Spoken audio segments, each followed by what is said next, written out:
Greeting. Welcome to the multiplication table tutorial. The multiplication table in the Excel is to study about the absolute reference in Microsoft Excel.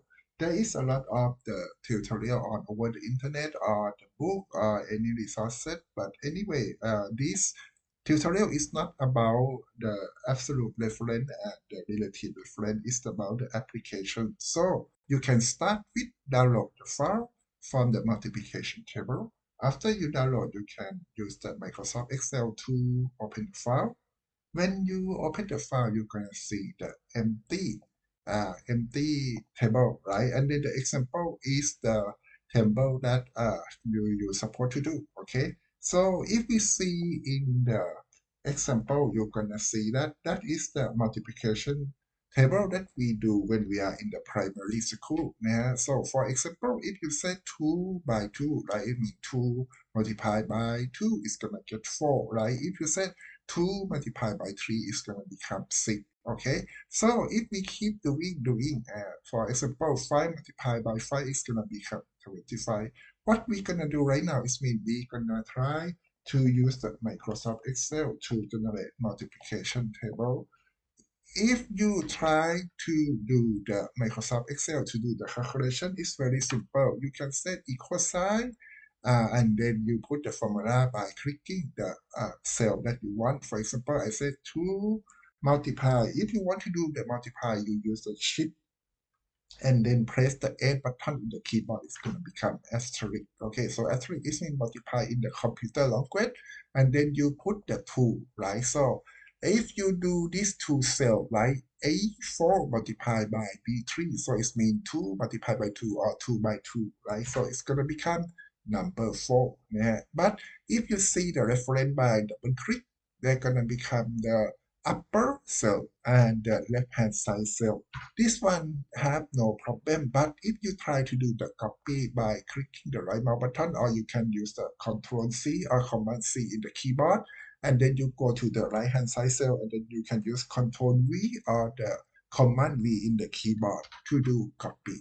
When I do copy, it's become 12, but it's supposed to become 2 multiplied by 3 equal to 6.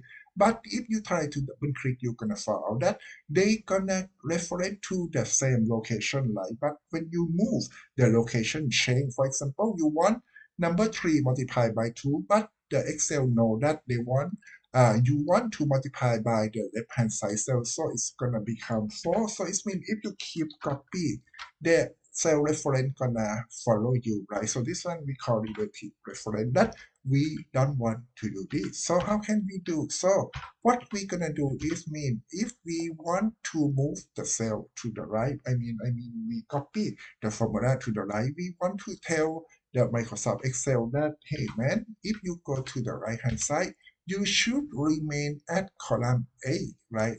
I don't want you to go to column B, C, D when I copy to the right hand side. So you're looking for the reference of the column A. So this one we set A4, right? So you put the dollar sign before A, right? Dollar sign is in the keyboard. You put shift and then the number 4 is going to become dollar.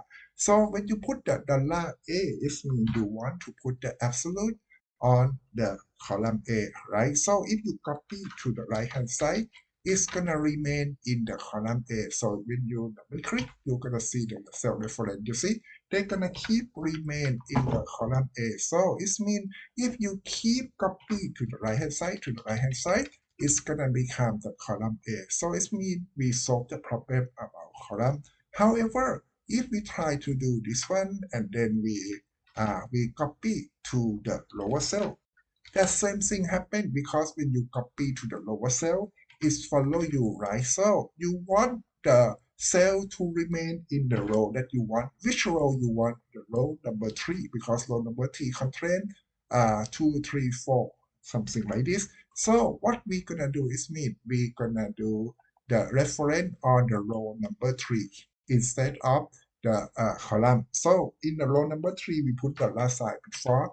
Therefore, if we copy to the lower cell, right, I use Ctrl C and Ctrl V, the cell gonna remain at the number 3. So this means we solve the problem already because every time we copy, they're gonna remain in the row number 3 and column A always. So what you need to do is you can just delete on the remaining cell and you can copy the cell that you do it already to every cell. Okay, so I try to copy through some of them. Okay, here we are. You see, it's gonna be correct. Like for example, if you want 7 multiplied by 5, it's gonna be 35, right? 8 multiplied by 5 is gonna become 40. So this one is the correct one. And the rest of the assignment is you need to copy this cell to on of the 50 column and then on of the 50 rows. However, in order to copy, it's very easy and then it's not in the topic of the absolute reference, so you can do it by yourself. Okay, and that's it for this tutorial. Happy learning Microsoft Excel.